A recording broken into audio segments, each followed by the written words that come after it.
जय श्री हरि विष्णु जय लक्ष्मी नारायण की दोस्तों, आपको फाल्गुन मास अमावस्या की हार्दिक शुभकामनाएं। दोस्तों, सबसे पहले जानते हैं फाल्गुन अमावस्या कब है। 27 या 28 फरवरी। दोस्तों, आपको बता दें, हर महीने में अमावस्या तिथि पड़ती है। इस दिन जगत के पालनहार भगवान विष्णु और पितरों की पूजा अर्चना करने का विधान है। साथ ही पितरों को अर्घ्य भी दिया जाता है। धार्मिक मान्यता है कि पितरों का तर्पण करने से जीवन के सभी तरह के पापों का नाश होता है और साधक को पितरों का आशीर्वाद मिलता है। हर महीने के कृष्ण पक्ष की आखिरी तिथि पर अमावस्या मनाई जाती है। इस दिन पितरों का तर्पण और पिंडदान किया जाता है। धार्मिक मान्यता है कि इन कामों को करने से साधक को मनोवांछित फल की प्राप्ति होती है। साथ ही पितरों को मोक्ष मिलता है। पितरों की कृपा से सुख और सौभाग्य वृद्धि होती है। इस बार फाल्गुन अमावस्या की डेट को लेकर लोगों में असमंजस की स्थिति बनी हुई है। कुछ लोग फाल्गुन अमावस्या 27 फरवरी की बता रहे हैं, तो कुछ लोग इस पर्व को 28 फरवरी को मनाने की बात कह रहे हैं। ऐसे में लोग कंफ्यूज हो रहे हैं कि आखिर फाल्गुन अमावस्या की सही डेट क्या है। आइए आज हम आपको बताएंगे इस पर्व की सही डेट और शुभ मुहूर्त के बारे में।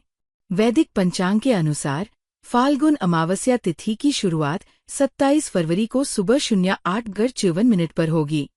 वहीं अगले दिन यानी 28 फरवरी को सुबह 06:14 पर फाल्गुन अमावस्या का समापन होगा।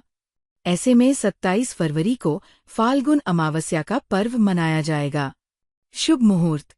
ब्रह्मा मुहूर्त सुबह 05:08 से 05:58 तक रहेगा और विजय मुहूर्त दोपहर 02:29 से 03:01 तक व गोधूली मुहूर्त शाम 06:17 से 06:42 तक और निशिता मुहूर्त रात्रि 12:09 से 12:58 तक रहेगा।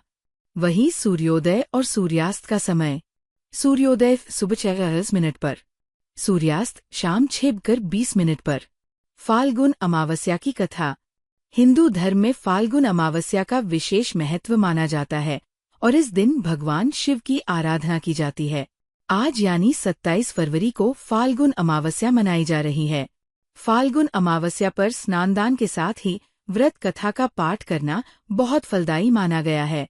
ऐसी मान्यता है कि फाल्गुन अमावस्या की व्रत कथा का पाठ करने से सभी मनोकामनाएं पूरी होती है।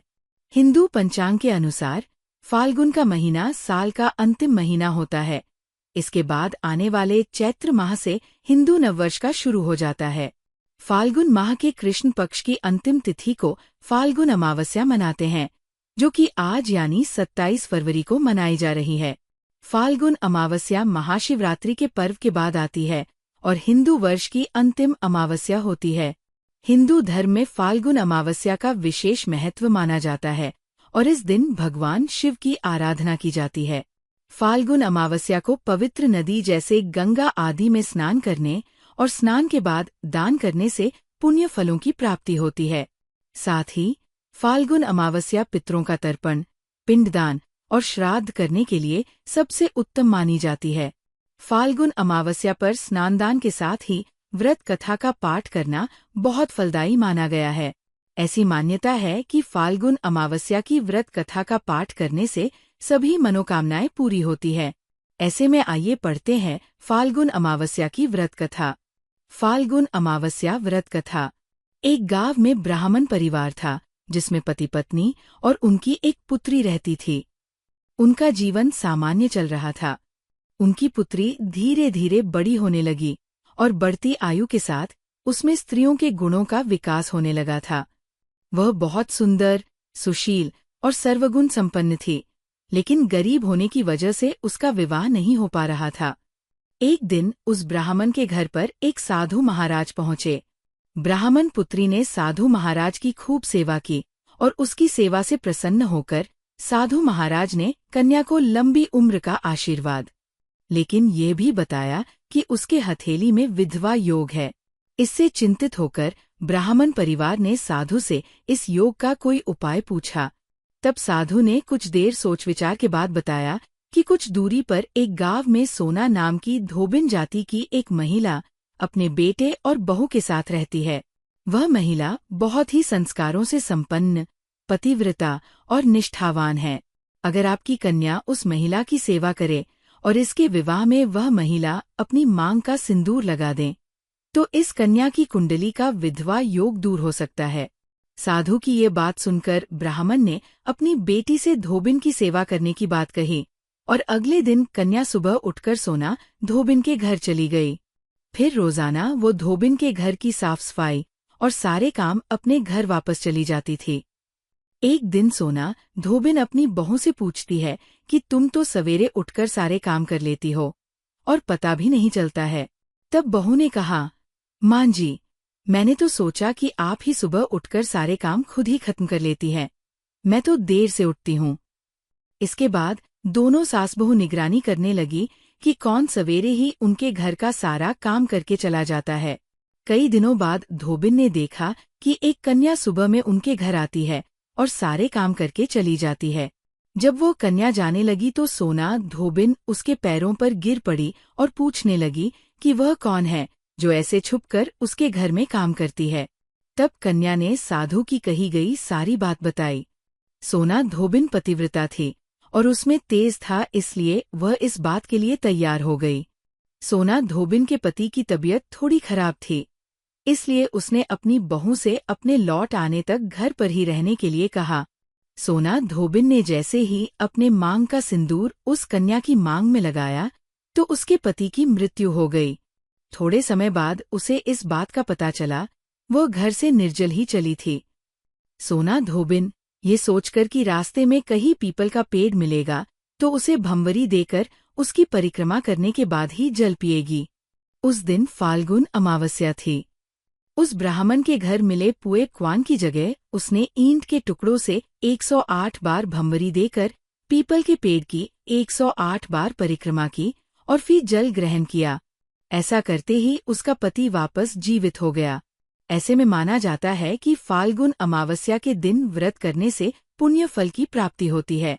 फाल्गुन मास में पड़ने वाली अमावस्या को फाल्गुन अमावस्या कहा जाता है। इस अमावस्या पर किस तरह पूजा की जा सकती है? अमावस्या के दिन पूजा करने के लिए सबसे पहले ब्रह्मा मुहूर्त में उठकर सभी कामों से निवृत्त होकर स्नान कर लें। इस दिन गंगा स्नान जरूर करें। यदि आप नदी में स्नान नहीं कर सकते हैं तो घर में ही नहाने के पानी में थोड़ा सा गंगाजल डालकर नहा लें। इसके बाद सूर्य देव को अर्घ्य दें। इस दिन भगवान शिव और माता पार्वती की पूजा करने से विशेष कृपा प्राप्त होती है। अमावस्या के दिन अपनी योग्यता के अनुसार दान पुण्य जरूर करें, इससे हर मनोकामना पूरी होती है। पितरों की शांति के लिए तर्पण, श्राद्ध आदि कर सकते हैं। फाल्गुन अमावस्या की पूजा विधि। फाल्गुन अमावस्या की पूजा करने के लिए जल्दी उठा जाता है। इसके पश्चात किसी पवित्र नदी में स्नान किया जाता है। घर के आसपास पवित्र नदी ना हो तो गंगाजल को बाल्टी में डालकर इस पानी से भी स्नान कर सकते हैं। सूर्य देव को प्रणाम किया जाता है और अमावस्या के व्रत का संकल्प लिया जाता है। अमावस्या के दिन भगवान विष्णु और भगवान शिव की पूजा भी की जा सकती है। इस दिन पितरों का तर्पण करना बेहद शुभ होता है। पितरों का तर्पण करने के बाद गरीब और जरूरतमंदों को दान दिया जाता है। शाम के समय पीपल के पेड़ की पूजा की जाती है। पूजा करने के लिए पीपल के पेड़ के नीचे दीपक जलाया जाता है। पीपल के पेड़ पर सरसों के तेल का दीपक जलाना अत्यधिक शुभ होता है। इसके साथ ही पेड़ की परिक्रमा की जाती है। पूजा के दौरान पितरों का स्मरण किया जाता है। अमावस्या पर करें इन मंत्रों का जाप। ओम कुल देवताभ्यो नमः। ओम पितृ देवताय नमः। ओम आपदाम पहरतारम दातारन सर्वसंपदाम। लोकाभिराम श्रीराम भूयो भूयो नामाम्यहम्। श्री रामाय रामभद्राय रामचंद्राय वेद से रघुनाथाय नाथाय सीताय पत्ये नमः। ओम पितृगणाय विद्महे जगद्धारिणे धीमहि तन्नो पित्रो प्रचोदयात्। ओम देवताभ्य पितृभ्यश्च महायोगिभ्य एव च नम स्वाहाय स्वधाय नित्यमेव नमो नम। गोत्रे अस्मत्पिता। पितरों का नाम शर्मा वसुरूपत तृप्यतमिद तिलोत्कम। गंगा जल व तस्मै स्वधा नमः। तस्मै स्वधा नमः। तस्मै स्वधा नमः। गोत्रे माँ, माता का नाम देवी वसुरूपास्त तृप्यत्मिद तिलोत्कम। गंगा जल व तस्मै स्वधा नमः, तस्मै स्वधा नमः, तस्मै स्वधा नमः। तो दोस्तों आज के लिए इतना ही। अगर वीडियो पसंद आया हो तो वीडियो को लाइक करे व चैनल को सब्सक्राइब भी कर ले व कमेंट में जय श्री हरि विष्णु अवश्य लिख दे। धन्यवाद।